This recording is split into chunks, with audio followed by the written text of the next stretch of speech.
विद्यार्थियों नमस्कार, मैं रमन कुमार आपके अपने चैनल में स्वागत करता हूं। आज मैं लेकर आया हूं कक्षा 12वीं का इतिहास अध्याय 13 महात्मा गांधी और राष्ट्रीय आंदोलन। तो पिछले वीडियो में हमने पढ़ा था आखिरी प्रश्न कि गांधी जी किस तरह से कब सच्चे राष्ट्र नेता बन गए थे, या जलियांवाला बाग हत्याकांड के नाम से के बारे में बताइए। जलियांवाला बाग हत्याकांड क्या है? तो आज मैं इससे आगे के प्रश्न लेकर आया हूं। तो आज पहला प्रश्न लेता हूं। पहला प्रश्न आता है कि खिलाफत आंदोलन क्या था, या खिलाफत आंदोलन कब चलाया गया, इसकी क्या मांगे थी। खिलाफत आंदोलन के बारे में बताइए, किसने चलाया। तो 1919 और 20 के दौरान मोहम्मद अली और शौकत अली के नेतृत्व में भारतीय मुसलमानों ने एक आंदोलन चलाया जिसे खिलाफत आंदोलन कहते हैं।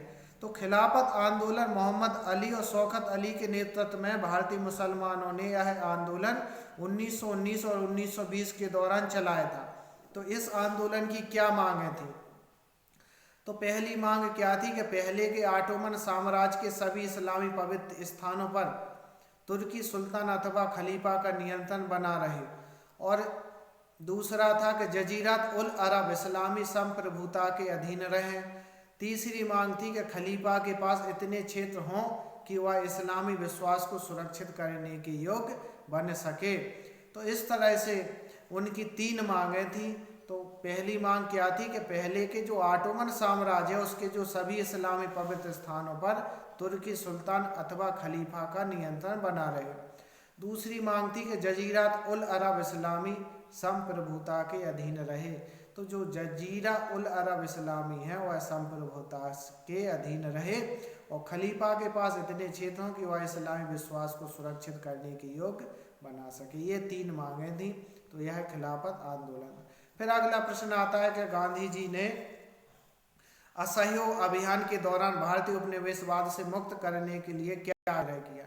तो गांधी जी ने असहयोग आंदोलन का जो अभियान चल रहा था, असहयोग अभियान, तो उस आंदोलन के दौरान भारतीय उपनिवेशवाद से मुक्त करने के लिए क्या आग्रह किया, या गांधी जी ने अंग्रेज सरकार के विरुद्ध भारतीयों से कौन से कार्य न करने का आग्रह किया। मतलब भारतीयों से उन्होंने उपनिवेशवाद से जो मुक्त होना है तो हमें क्या कार्य करना चाहिए या क्या नहीं करना चाहिए, गांधी जी ने किस तरह से यह आग्रह किया था।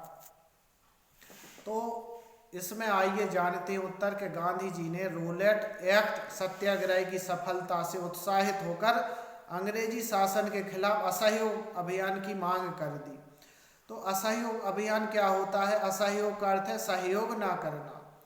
तो किसी भी कार्य में जब सहयोग नहीं करना उसका असहयोग कहते हैं। तो यह अभियान की मांग कर दी। तो सत्याग्रह की सफलता से उत्साहित होकर गांधी जी ने अंग्रेजी शासन के खिलाफ असहयोग अभियान चलाने की मांग की। उन्होंने उपनिवेशवाद को समाप्त करने के लिए, उपनिवेशवाद का मतलब है भारत में जो अंग्रेजों का राज्य है उसको समाप्त करने के लिए क्या किया? भारतीय लोगों से यह आग्रह किया था कि हमें सहयोग नहीं करना है। तो असहयोग आंदोलन की मांग कर दी। तो इसके लिए उन्होंने भारतीय लोगों से क्या क्या आग्रह किया, क्या नहीं करना है, कार्य जो नहीं करना है।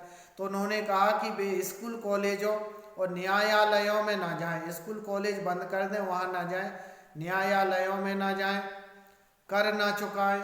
इस प्रकार सभी को अंग्रेजी सरकार के साथ सभी संबंधों को त्याग करने का आग्रह किया। तो अंग्रेजी सरकार से जो संबंध है आपके, तो उन्होंने भारतीय जनता से कहा कि अंग्रेजों से सभी प्रकार के संबंध त्याग देने का आग्रह किया, सभी प्रकार के संबंध त्याग दी जाए और स्कूल कॉलेज न्यायालय छोड़ दिए जाएं, जिससे यह अपने आप उनका सहयोग नहीं होगा तो यह बंद हो जाएंगे। तो गांधी जी ने कहा था कि यदि असहयोग का ठीक ढंग से पालन किया जाए तो भारत 1 वर्ष के भीतर स्वराज प्राप्त कर लेगा। मतलब यदि भारत की जनता असहयोग का पालन करे, यानी अंग्रेजों का सहयोग ना करे, तो 1 वर्ष के अंदर ही आज़ादी प्राप्त हो जाएगी। तो बच्चों, मैंने बार बार कहा है कि जो अध्याय 13 के जो प्रश्न उत्तर मैंने लिए हैं तो मैंने पुस्तक से लिए हैं। यदि मैं जो पढ़ा रहा हूँ आप अपनी पुस्तक निकालें तो उसमें से यदि पढ़ें तो ये सारे उत्तर आपको मिल जाएंगे। फिर अगला प्रश्न मैंने लिया है, असहयोग आंदोलन के दौरान अंग्रेजों के खिलाफ कौन कौन से कार्य किए, या असहयोग आंदोलन के दौरान भारतीय लोगों ने कौन कौन सी गतिविधियां अपनाई, या असहयोग आंदोलन को खिलाफत के साथ मिलाने से किस प्रकार यह लोकप्रिय आंदोलन बन गया। तो असहयोग आंदोलन को खिलाफत के साथ मिलाने से किस प्रकार यह आंदोलन लोकप्रिय बन गया था। तो असहयोग आंदोलन के दौरान अंग्रेजों ने क्या कार्य किए, या असहयोग आंदोलन के दौरान भारतीयों ने कौन कौन से कार्य किए। तो अंग्रेजों ने जो कार्य किए थे और भारतीयों ने क्या कार्य किए थे, या असहयोग आंदोलन को खिलाफत के साथ मिलाने पर यह लोकप्रिय आंदोलन क्यों बन गया। तो इस तरह का प्रश्न आता है तो आपको यह उत्तर है, असहयोग आंदोलन को खिलाफत आंदोलन के साथ मिलाने से यह आंदोलन और अधिक लोकप्रिय बन गया। इन आंदोलनों के दौरान निम्नलिखित कार्यक्रम चलाए। कौन कौन से विद्यार्थियों ने सरकारी स्कूलों, कॉलेजों, वकीलों ने अदालत में जाना छोड़ दिया। मतलब विद्यार्थियों ने सरकारी स्कूलों, कॉलेजों में जाना छोड़ दिया और वकीलों ने अदालत में जाना छोड़ दिया। जैसा कि असहयोग के लिए उन्होंने जो आग्रह किया था कि स्कूल कॉलेज नहीं जाना है, त्याग देना है, न्यायालय नहीं जाना है, तो इसी तरह से विद्यार्थियों ने सरकारी स्कूल कॉलेज त्याग दिए और वकीलों ने अदालत में जाना छोड़ दिया। दूसरा, किसानों ने अधिकारियों का सामान ढोने से मना कर दिया। मतलब भारत के लोग यदि असहयोग करें तो गांधी जी ने कहा था कि 1 साल के अंदर आज़ादी मिल जाएगी। तो इसी तरह से किसानों ने उनकी बात मानकर अधिकारियों का सामान ढोने से मना कर दिया। अनेक कस्बों और नगरों में श्रमिक वर्ग हड़ताल पर चले गए, मतलब मजदूर लोग हड़ताल पर चले गए, जिससे काम बंद हो गया। उत्तरी आंध्र के पहाड़ी जनजातियों ने वन कानूनों को तोड़ा। तो आंध्र प्रदेश के जो पहाड़ी जनजाति लोगों ने, उन्होंने वन कानूनों को तोड़ा और अवध के किसानों ने कर नहीं चुकाया। इस तरह से असहयोग आंदोलन लोकप्रिय बन गया, यानी भारतीयों ने अपना असहयोग आंदोलन चलाया। तो फिर अगला प्रश्न आता है कि असहयोग को खिलाफत के साथ मिलाने से क्या आशा की थी। मतलब क्या आशा की थी कि असहयोग को यदि खिलाफत के साथ मिला दिए जाए तो क्या परिणाम निकलेंगे, किस प्रकार की आशाएं की थी। तो असहयोग को खिलाफत के साथ मिलाने से गांधी जी ने यह आशा की थी कि भारत के 2 प्रमुख धार्मिक समुदाय हिंदू और मुसलमान मिलकर औपनिवेशिक शासन का अंत कर देंगे, यानी अंग्रेजी शासन का अंत कर देंगे यदि असहयोग को खिलाफत के साथ मिलाने से। क्योंकि खिलाफत आंदोलन मुसलमानों का आंदोलन था, असहयोग आंदोलन प्रमुख रूप से हिंदुओं का आंदोलन था। जब दोनों आंदोलन मिलकर चलाएंगे तो आसानी से औपनिवेशिक शासन का अंत हो जाएगा। इस तरह से गांधी जी ने आशा की थी। फिर प्रश्न आता है कि चौरी चौरा अग्निकांड क्या था, या चौरी चौरा हत्याकांड के बारे में बताइए। गांधी जी ने असहयोग आंदोलन क्यों वापस ले लिया। सीधी सी बात, चोरा चोरी हत्याकांड हो गया, इसलिए गांधी जी ने जो असहयोग आंदोलन चलाया था उसको वापस लेना पड़ा।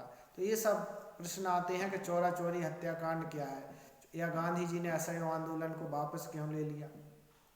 तो फरवरी 1922 में किसानों के एक समूह ने संयुक्त होकर प्रांत के चौरी चौरा नामक पुरवा में एक पुलिस स्टेशन पर हमला कर दिया।